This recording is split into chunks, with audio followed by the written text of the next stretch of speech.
Literasi keuangan penting untuk pembentukan karakter. Peran orang tua sangat berkaitan sekali dengan perkembangan karakter. Apa kaitan literasi keuangan, karakter, dan parenting? Simak perbincangan seputar keuangan, parenting, dan karakter dalam Pelangi Kasih hari Kamis hanya di 92,5 Maestro FM. 92,5 Maestro FM, House with the Sound. Shalom dan apa kabar Sobat Maestro? Ketemu kembali di program Pelangi Kasih edisi Ngobrol KPK. Ngobrol keuangan, parenting, dan juga karakter. Di edisi Ngobrol KPK tentunya bersama Profesor Chandra Cahyadi, PhD, Professor of Finance at Eastern Illinois University, USA. Kita masih berbicara mengenai bagaimana sih memberikan edukasi literasi kepada anak-anak kita tentang keuangan. Karena memang ini penting ya Sobat Maestro ya. Ini adalah tugas dan tanggung jawab orang tua sebetulnya. Dan bagi Sobat Maestro yang mungkin membutuhkan guidance-nya, buku manualnya, bisa menghubungi Profesor Chandra ataupun saya ya. DM aja di Ngobrol KPK ataupun juga di Instagramnya Ngobrol KPK atau di Ngobrol KPK YouTube channel. Nanti Profesor Chandra akan langsung membalas pertanyaan Anda. Nah, kita masih berbicara mengenai bagaimana sih kita mengedukasi putra-putri kita keuangan ya. Dan ini penting sekali Sobat Maestro. Di mana penelitian yang dilakukan oleh salah satu lembaga begitu karena melihat rendahnya tingkat literasi keuangan di Indonesia. Dan menurut hasil survei yang dilakukan oleh OJK menunjukkan sebesar 30% aja orang-orang yang mengerti tentang financial planning. Untuk meningkatkan financial education, ini perlu diawali oleh orang tua yang menjadi pendidik pertama di keluarga dalam memberikan pengetahuan mengenai financial education pada anak. Dan penelitian ini bertujuan untuk mengetahui bagaimana peran orang tua dalam melakukan financial education pada anak usia dini. Dan hasil penelitian ini menunjukkan bahwa peran orang tua dalam melakukan financial education itu dibagi dalam beberapa hal ya, yaitu bagaimana kegiatan yang dilakukan oleh orang tua yang berupa persiapan yang dilakukan, berupa diskusi antara ayah dan ibu, juga persiapan untuk materi-materinya. Nah, kemarin Profesor Chandra sudah sampaikan begitu ya, karena memang ini kan tidak mudah ya, memberikan literasi keuangan pada anak-anak. Jangankan ke anak-anak, kita sendiri aja juga kewalahan begitu ya. Terus juga mengajarkan bagaimana konsep tentang keuangan, menabung, membedakan antara kebutuhan dan keinginan, terus juga jenis-jenis lembaga keuangan, dan yang penting juga adalah cara orang tua melakukan financial education. Nah, ini penting ya sebagai orang tua, sebagai role model ya, dan kapan waktunya melaksanakan financial education, media apa aja yang digunakan, serta apa tujuan melakukan financial education kepada anak ya. Nah, terus kemarin juga sempat dibahas mengenai kendala-kendala yang dialami oleh orang tua dalam melaksanakan financial education ya. Jadi misalnya pengetahuan yang kurang dari orang tua, mood anak yang juga beda-beda, juga ada faktor lingkungan. Nah, karena memang ini penting sekali ya Sobat Maestro ya, mengajarkan tentang financial education kepada anak sedini mungkin. Nah, seperti apa? Nanti Profesor Chandra akan menyampaikan kembali ya bahwa pentingnya orang tua sebagai role model dalam pelaksanaan financial education. Hey, my name is Mr. Vegas. Sobat Maestro, financial planning adalah satu proses untuk mencapai tujuan hidup seseorang melalui pengelolaan keuangan secara terencana seperti yang dilansir dari laman OJK. Contohnya, financial planning sederhana yang bisa kita lakukan sehari-hari adalah mencatat pengeluaran harian dan berhemat ya. Ini yang paling sederhana. Pasti nggak sadar ya Sobat Maestro ya, bahwa kebiasaan ini adalah basic financial planning. Nah, kebiasaan ini bisa membangun pondasi yang kuat tentang finansial ke depannya. Ya, salah satunya adalah anak-anak kita menjadi lebih bijaksana dalam mengelola keuangan saat beranjak dewasa. Selain itu, kita juga bisa melatih kemandirian sejak dini. Bagaimana kita tahu tentang nilai uang, tahu bagaimana sulitnya mencari uang. Ya, anak-anak zaman sekarang itu kan kalau maunya itu satek sanyet. Nah, gitulah ya, apa itu? Maunya sekarang ya sekarang begitu ya, tidak diajarkan untuk menabung menabung ya. Nah, apalagi generasi milenial itu kan maunya instan ya. Terus kita juga bisa melatih kemandirian sejak dini ya. Dan tahu bagaimana rasanya saat akhirnya mendapatkan uang secara tidak langsung membuat kita terstimulasi untuk menjadi lebih mandiri. Nah, Sobat Maestro, pendidikan atau literasi keuangan sejak dini bukannya akan menambah beban akademis kita loh ya, tapi justru ini akan membentuk perilaku dan kebiasaan keuangan. Sadar nggak sadar, dalam keseharian pasti kita sering melakukan transaksi keuangan ya. Maka dari itu Sobat Maestro, pendidikan keuangan juga merupakan bagian dari essential life skill dan secara mutlak kita akan terus berinteraksi dengan uang ya. Dari lahir sampai mati butuh uang loh ya Sobat Maestro. Sayangnya survei nasional literasi dan inklusi keuangan yang dilakukan oleh OJK menunjukkan bahwa anak muda di usia 15 hingga 17 tahun memiliki tingkat literasi di bawah 3% dan anak usia 18 hingga 25 tahun memiliki literasi sebesar 14%. Jadi masih jauh. Padahal ya, paham literasi keuangan termasuk financial planning sejak dini juga penting dan berperan untuk menjadikan masyarakat Indonesia yang lebih sehat secara finansial. Loh, kok bisa sih? Ya bisa dong, karena kita akan cenderung menghindari gaya hidup yang berlebihan, ya apalagi zaman sekarang ya, flexing dan segala macam sehingga terjebak pada praktek-praktek korupsi. Ya bagaimana konsumerisme ini melanda, ya termasuk juga anak-anak muda. Nah, nggak ada lagi nih istilah work hard, play hard yang justru bisa menjerumuskan kita ke dalam pola hidup hedonisme. Tentunya ini juga dimulai dari orang tua yang sebagai role model finansial.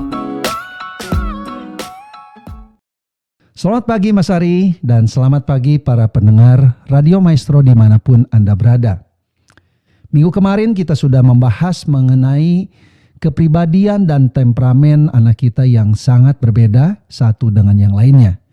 Dan bagaimana kita bisa mengakomodasi dan juga memodifikasi pelajaran mengenai masalah keuangan, pengaturan keuangan kepada anak yang punya kepribadian yang berbeda. Walaupun tiap anak berbeda, tapi pada umumnya anak-anak usia di bawah 5 tahun itu belum bisa mengenal konsep abstrak. Mereka sangat sensitif dengan perubahan situasi, nada suara, mood, dan juga emosi. Untuk anak-anak di usia ini, Anda harus memperhatikan baik situasi, body language Anda, nada bicara, bahkan tindakan Anda. Karena semua hal tersebut secara keseluruhan itu akan berbicara secara lantang kepada anak-anak Anda. Jangan lupa awasi dengan baik semua acara yang mereka nonton. Memang asik kalau melihat anak kita duduk manis depan televisi atau di depan screen karena mereka bisa membuat kita menjadi lebih santai. Kita bisa lebih santai melakukan pekerjaan atau aktivitas kita lainnya tanpa takut terganggu oleh anak kita. Tapi hati-hati, semua hal yang dinonton anak kita itu bisa berdampak buruk kepada anak, khususnya dalam masalah konsumerisme. Sebaiknya Anda membatasi apa yang dilihat anak-anak usia prasekolah, karena walaupun mereka belum mengerti apa yang mereka tonton, mereka sudah bisa menangkap pesan yang disampaikan lewat iklan. Pesan untuk anak kita menjadi lebih konsumtif dan membeli barang-barang yang mungkin tidak perlu. Itulah sebabnya kita harus memperhatikan dengan baik semua show yang mereka nonton. Kalau mereka nonton iklan, dan iklan, jangan heran kalau mereka tumbuh menjadi anak yang konsumtif.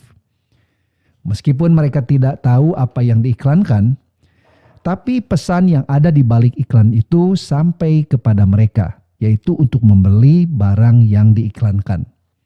Jadi pastikan bahwa semua show yang mereka nonton itu adalah tontonan sehat yang membangun dan bukan acara yang menghancurkan, sekalipun acara itu bisa memudahkan kehidupan Anda sebagai orang tuanya. Perhatikan dan kenalilah semua show yang anak Anda tonton. Pastikan semua show itu sebagai sesuatu yang positif dan tidak membuat anak Anda menjadi lebih konsumtif. Salah satu kebiasaan baik yang bisa ditanamkan saat anak Anda masih kecil adalah kebiasaan menabung. Sejak awal usia 3 tahun, sebenarnya anak kita secara umum sudah mulai bisa membangun konsep sederhana. Mereka mulai bisa membedakan antara besar dan kecil. Kalau anak Anda di usia ini disuruh memilih 2 barang yang sama tapi berbeda ukurannya, kemungkinan mereka akan memilih barang yang lebih besar karena barang yang lebih besar itu biasanya tampak lebih menarik. Hal ini bisa dimanfaatkan untuk kita mengajar anak dalam masalah keuangan. Coba Anda siapkan sebuah botol untuk menabung. Setiap hari, masukkan uang ke dalam botol tadi. Bunyi uang logam yang jatuh ke dalam botol pasti akan menarik perhatian anak Anda. Walaupun dia belum mengerti tentang konsep menabung, tapi dia pasti suka mendengar bunyi uang logam yang berbenturan dengan dasar botol. Atau bunyi gemerincing uang logam yang saling beradu. Nanti setelah uangnya banyak, Anda bisa keluarkan isinya, bersama-sama menghitungnya, dan memakai uang itu untuk membeli sesuatu yang dia suka. Anak Anda mungkin tidak mengerti kenapa Anda melakukan aktivitas tersebut. Tapi pada waktu Anda melakukan hal tersebut, Anda sebenarnya sedang mengajar anak Anda bahwa untuk mendapat sesuatu, kita harus mengumpulkan uang terlebih dahulu. Dan itu butuh waktu serta kesabaran. Nah, jadi ada bahayanya mengapa saat ini kita memakai uang digital, karena anak-anak kita belum bisa mengerti bahwa walaupun uang digital ini kelihatannya gratis, pada kenyataannya tidak ada hal yang gratis. Kita sebagai orang tua harus bekerja untuk mendapatkan uang tersebut. Ajarkan kepada mereka bahwa tidak ada sesuatu yang instan dan mudah dalam dunia ini. Kebiasaan baik harus mulai ditanamkan sejak kecil, misalnya kebiasaan untuk menahan keinginan. Di usia 4-5 tahun, anak sudah mulai bisa dikenalkan dengan konsep tentang perbedaan antara keinginan dan kebutuhan. Walaupun tampaknya konsep ini adalah konsep yang sangat sederhana, tapi sayangnya saat ini masih begitu banyak orang tua atau orang dewasa yang masih struggle di dalam membedakan keinginan dan kebutuhan. Sehingga banyak orang yang terjebak masuk dalam masalah keuangan. Dalam usia inilah kita harus benar-benar memastikan bahwa pelajaran tentang keinginan dan kebutuhan itu benar-benar melekat di dalam kehidupan anak-anak kita. Jadi gunakan setiap kesempatan untuk membahas bahwa keinginan adalah sesuatu yang kita bisa tunda dan harus kita tunda. Sedangkan kebutuhan adalah sesuatu yang kita memang harus usahakan dapatkan sesegera mungkin. Ketika Anda menonton sebuah show bersama-sama anak Anda, coba pakai kesempatan tersebut untuk membahas iklan-iklan yang Anda tonton. Saya ingat ketika anak pertama kami, Jason, masih kecil, saya mengajari dia mengenai konsep tentang keinginan dan kebutuhan ini saat kami nonton televisi bareng. Tapi memang jangan terlalu berlebihan. Jangan membahas mengenai hal tersebut terus-menerus, karena anak kita pun juga bisa gerah dan capek nonton televisi bareng sama kita. Nonton televisi itu atau show lainnya bisa menjadi sebuah teachable moment yang baik untuk mengajar anak kita mengenai perbedaan antara keinginan dan kebutuhan. Apa tujuan dari perencanaan keuangan? Kalau hal ini ditanyakan pada orang dewasa, mungkin jawabannya adalah supaya mereka bisa jadi kaya, atau supaya kita bisa punya uang banyak, atau supaya kita bisa berlibur ke satu tempat yang eksotis. Nah, tapi bagaimana dengan anak-anak?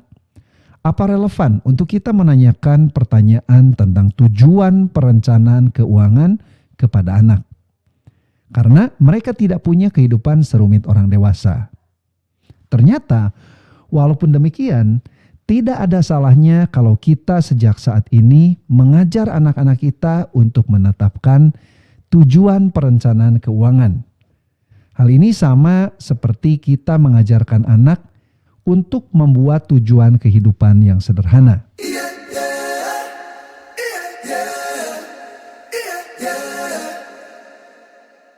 Seperti kita tahu, ada 3 jenis tujuan berdasarkan time frame. Tujuan jangka pendek, jangka menengah, dan jangka panjang. Tujuan jangka pendek sesuai dengan namanya adalah tujuan yang ingin dicapai dalam waktu singkat, misalnya mingguan atau bulanan. Tujuan jangka menengah adalah tujuan yang ingin kita capai dalam waktu yang tidak terlalu lama tapi juga tidak terlalu sebentar. Misalnya antara setahun sampai 2 tahun. Dan tujuan jangka panjang adalah tujuan yang ingin kita capai dalam waktu yang cukup lama, misalnya setahun atau 2 tahun ke atas. Semua klasifikasi waktu di atas memang bukanlah sesuatu yang pasti atau rigid atau mengikat. Karena itu cuma merupakan contoh gambaran saja. Gambaran dari time limit ini. Tapi yang penting, kita tahu apa yang mau dicapai dan berapa lama waktu yang kita punya untuk mencapai semua tujuan keuangan kita. Ini adalah salah satu hal penting yang harus diajarkan kepada anak kita, karena kemampuan membuat tujuan adalah sebuah life skill yang berperan besar dalam kesuksesan hidup seseorang. Bahkan Napoleon Hill berkata bahwa tujuan adalah mimpi yang mempunyai batas waktu. Sebagai permulaan, tentu saja Anda tidak usah membuat tujuan jangka menengah atau jangka panjang. Mulailah dengan membuat tujuan jangka pendek dan usahakan jangka waktunya benar-benar pendek, misalnya beberapa minggu atau 1 bulan ke depan, supaya anak Anda bisa melihat hasil tujuan ini dalam waktu secepat-cepatnya. Dan harapannya, pengalaman sukses ini bisa lebih mendorong anak kita untuk mau membuat tujuan keuangan dalam jangka waktu yang lebih panjang.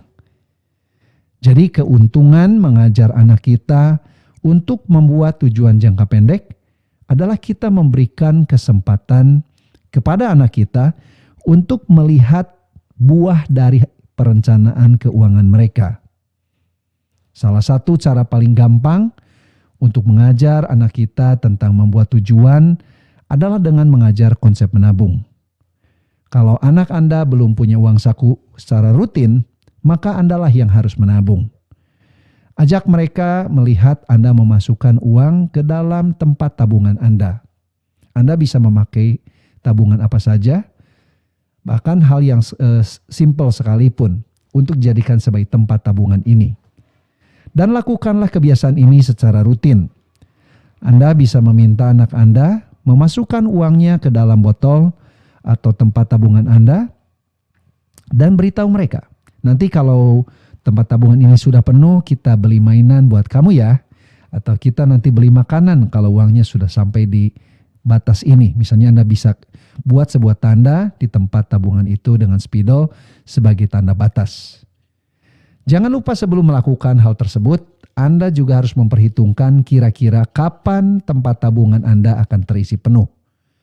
Jangan sampai terlalu lama, karena anak-anak mungkin sudah keburu bosan sebelum tempat tabungan itu terisi penuh. Dan juga tentukan barang apa yang ingin dibeli. Terus perhitungkan jumlah uang yang dibutuhkan dan bagi dengan jumlah waktu menabung yang ada. Dan dari sana Anda tahu harus menabung berapa banyak setiap harinya. Menabunglah setiap hari secara konsisten, dan kalau sudah sampai batas yang ditentukan, keluarkan uangnya, hitung bersama-sama, dan belikan barang yang anak Anda suka. Saya jamin bahwa anak Anda pasti tidak akan pernah lupa dengan pengalaman ini. Sangat sederhana. Jadi mengajar anak cara mengatur uang itu bisa jadi sederhana. Setelah Anda berhasil dengan aktivitas botol tabungan atau tempat tabungan sederhana lainnya, tingkatkanlah dosis pengajaran Anda. Sekarang Anda bisa membuat beberapa tempat tabungan dengan tujuan pengeluaran keuangan yang berbeda untuk setiap tempatnya. Mungkin supaya menarik, Anda bisa menghias semua tempat tabungan ini bersama dengan anak-anak. Dan di setiap tempat tabungan ini, berilah label tujuan untuk apa Anda mengumpulkan uang tersebut. Misalnya di tempat tabungan yang satu, Anda beri label beli mainan Lego. Di tempat lainnya, Anda bisa tuliskan beli hadiah ulang tahun untuk saudara mereka. Dengan cara tersebut, anak kita bisa belajar menabung sekaligus merencanakan keuangan mereka. Mereka akan mengerti dengan cepat bahwa untuk mencapai tujuan dalam hidup, uang yang ada, uang yang sangat terbatas, itu harus dibagi dan dikelola dengan baik. Tidak ada cara ajaib, cara cepat untuk mendapatkan sesuatu. Kalau Anda sudah mulai memberi uang saku pada anak, Anda juga bisa melakukan hal yang sama. Hanya saja kali ini yang ditabung bukan uang Anda, tapi adalah uang saku mereka atau uang bersama. Cara mudah supaya mereka menabung secara konsisten adalah begitu Anda memberi uang saku kepada anak Anda, ajarkan anak Anda untuk langsung memotong uang saku yang didapat untuk menabung. Cara seperti ini selain menyenangkan juga akan membuat anak Anda belajar pelajaran keuangan yang berguna bagi mereka di satu masa nanti. Cara lainnya adalah main pasar-pasaran atau rumah-rumahan. Yang perlu Anda siapkan di sini adalah uang-uangan atau beberapa barang jualan dan juga sebuah label. Kalau bisa, pilih barang jualan yang menarik perhatian anak dan tuliskan label di dalam barang tersebut. Jangan lupa harganya pun juga dibuat mudah supaya gampang menghitungnya. Nah, kalau persiapan ini sudah lengkap, Anda bisa langsung bermain. Anda bisa memberikan kepada anak uang mainan sebagai bekal dia berbelanja. Biarkan dia memilih sendiri barang apa yang dia mau. Kemungkinan dia akan memilih barang lebih banyak dari uang yang dia punya. It's okay. Justru itu tujuannya. Jangan dicegah atau jangan dilarang. Biarkan saja. Nanti pada saat dia harus membayar, baru Anda menjelaskan bahwa uang yang dia punya itu tidak cukup untuk membeli barang yang dia inginkan. Saya garis bawahi kata yang dia inginkan. Nah, di sana kita bisa menjelaskan kepada anak kita bahwa dia tidak bisa memperoleh semua barang yang dia inginkan, sehingga dia harus mulai belajar untuk memilih berbelanja barang yang dia butuhkan. Di sana kita sebenarnya sedang mengajar anak kita mengenai konsep membuat prioritas di dalam berbelanja. Karena jumlah uang kita terbatas, sedangkan barang yang kita inginkan itu tidak terbatas, kita harus menguasai kemampuan membuat prioritas belanja tersebut. Jangan berharap anak Anda akan langsung mengerti semua penjelasan Anda. Dia mungkin bersikeras akan mempertahankan semua barang yang sudah dia pilih. It's okay. Tapi pelan-pelan kita ajari dengan bahasa yang mudah dimengerti bahwa mereka tidak bisa mendapat semua barang yang diinginkan dan mereka harus memilih mau beli barang mana terlebih dahulu. Atau kalau mereka memang mau membeli semua barangnya, itu berarti mereka harus menunggu lebih lama lagi sampai semua uang yang dibutuhkan itu sudah terkumpul. Jangan bayangkan bahwa anak Anda akan langsung setuju mendengar penjelasan seperti itu. Anda mungkin harus siap-siap dengan rengekan atau argumen yang tidak masuk akal, bahkan juga mungkin tangisan. Pastikan kepala Anda tetap dingin menghadapi momen belajar seperti ini dengan anak Anda. Dan jangan terbawa emosi. Saya tahu kadang-kadang momen untuk bermain dan belajar ini dengan anak bisa menjadi panas karena Anda terlalu ingin menekankan pelajarannya. Relax, it's just a game. Di sini bermainlah, bersenang-senanglah, dan nikmatilah permainannya. Ketika mengajarkan sebuah konsep baru kepada anak, seringkali kita tidak bisa berhasil dalam usaha kita pertama. Kadangkala kita harus mencoba beberapa kali sebelum kita bisa berhasil menyampaikan pesan yang mau kita ajarkan kepada mereka. Dan sekali lagi, it's okay. Ingat, tidak ada time limit di dalam mengajar anak kita. Ini karena setiap anak itu punya keunikan yang berbeda-beda, punya temperamen yang berbeda-beda, punya kecepatan belajar yang berbeda juga. Oleh karena itu, jangan pernah membandingkan kemajuan anak Anda dengan anak lain, termasuk dengan anak Anda lainnya, dengan kakaknya, dengan adiknya. Jangan pernah membandingkan anak-anak Anda.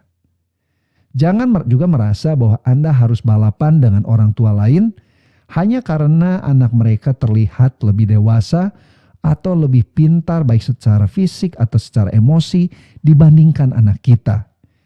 Biarkan anak-anak kita bertumbuh sesuai dengan porsi masing-masing. Anda perlu tahu bahwa Albert Einstein itu pun pernah dianggap sebagai anak yang bodoh ketika dia masih kecil. Dan dia dianggap sebagai anak yang punya kemampuan belajar yang lelet, yang jauh lebih lambat dari anak lainnya. Tapi apa yang terjadi setelah Einstein menjadi dewasa? Saya nggak yakin kalau anak-anak yang dulu tampaknya lebih pintar dari Einstein, itu benar-benar lebih pintar dari Einstein ketika mereka beranjak dewasa. Jadi saya ingin mengingatkan kepada Anda untuk rileks. Jadi mengukur kesuksesan program pengajaran kita dengan membandingkan anak kita dengan anak lainnya adalah hal yang counterproductive. Hal yang juga bisa menghancurkan harga diri seorang anak. Jadi ayo kita nikmati proses pembelajaran ini dan kita perlu ekstra sabar. Sampai jumpa di kesempatan yang berikutnya, kita akan membahas mengenai program pengajaran keuangan kepada anak. Nah Sobat Maestro, untuk diketahui pada 2024 Indonesia memiliki target inklusi keuangan yang tentunya sejalan dengan pergeseran budaya dari yang tadinya menggunakan transaksi konvensional lalu beralih dan lebih akrab dengan dunia digital. Sadar tidak sadar, saat pandemi yang kita alami sejak 2020 juga mempengaruhi pergeseran budaya ini. Lalu apa imbasnya buat kita? Teknologi yang begitu pesat perkembangannya yang diiringi akses internet yang semakin mudah mestinya bisa menjadi sarana buat kita untuk memperdalam dan mencari informasi positif sebanyak-banyaknya, termasuk untuk urusan finansial. Menariknya lagi Sobat Maestro, produk jasa keuangan berbasis digital kini semakin banyak dan mendukung kita untuk lebih melek finansial. Ingat, smartphone atau perangkat elektronik canggih tidak cukup membantu untuk kita lebih melek finansial. Kita juga harus mengimbangi dengan pengetahuan dan pemahaman tentang produk jasa keuangan itu terlebih dulu. Nah, contohnya misalnya sekarang ini kan lagi demam kripto. Nah, siapa yang mengikuti tren cryptocurrency atau bahkan sudah membeli kripto? Saya mah buru-buru beli kripto beli keripik aja uyuhan Nah, pena ini juga cukup menarik apalagi dalam usaha kita untuk lebih melek finansial. Nah, faktanya dari beberapa informasi dilaporkan bahwa tren adopsi kripto di negara-negara berkembang termasuk Indonesia ini sangat tinggi dibanding negara lainnya. Sementara sebanyak 30% responden di Indonesia dan India mengklaim telah membeli kripto. Menurut survei yang dilakukan oleh TFC Bank di Amerika Serikat pada tahun 2013, 90% remaja merasa tidak pernah belajar tentang cara mengatur keuangan. Sementara di Colorado, Amerika Serikat, perencanaan keuangan pribadi seperti menabung, debit, kredit, manajemen risiko, dan asuransi sudah menjadi bagian dalam kurikulum di kelas 12. Tetapi sebenarnya yang paling penting adalah didikan di rumah, bukan hanya di sekolah. Di mana di rumah, anak-anak langsung bersentuhan dengan kehidupan nyata tentang uang. Kenapa ini penting? Karena sepanjang kita hidup hingga kita meninggal, setiap hari dan setiap saat kita pasti melakukan transaksi keuangan. Entah itu belanja, membayar tagihan listrik, menabung, membeli bensin, dan sebagainya macamnya. Anak akan melihat bagaimana orang tuanya mengelola keuangan. Nah, itu adalah contoh dan role model bagi anak, sebagaimana yang sudah disampaikan Profesor Chandra Cahyadi. Sobat Maestro, semoga informasi ini juga bisa memberikan inspirasi bagi Anda, khususnya para orang tua, untuk tidak jemu-jemunya memberikan literasi keuangan kepada anak-anak kita. Toh ini juga demi masa depan putra-putri kita. Dari Gedung Maestro Jalan Kaca Piring 12 Bandung, saya dan Profesor Chandra Cahyadi PhD, Professor of Finance at Eastern Illinois University USA, mengundurkan diri dari program Pelangi Kasih. Kita akan ketemu lagi di program Pelangi Kasih selanjutnya. Tetap jaga protokoler kesehatan, terus berjalan dalam jalan-jalannya Tuhan dan Tuhan memberkati.